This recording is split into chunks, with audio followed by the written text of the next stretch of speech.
Welcome to EduLegit. In this video, we'll help you navigate and manage your teacher account efficiently. For getting started with EduLegit, you need to register an account. Open your search engine and type EduLegit.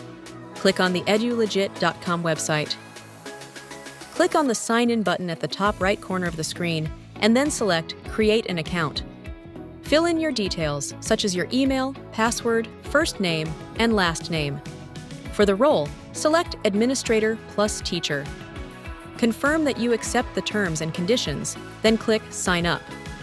Now, check your email to confirm your registration. Additionally, on EduLegit, an administrator can register you by creating user accounts with the necessary details and roles, or by sending an invitation link for self-registration. To view your profile, click your name in the top right corner and select Account from the drop-down menu. On the profile page, click Edit to update your info. You can change your profile photo, update details, and adjust subscription settings. Thank you for watching. Stay connected with EduLegit.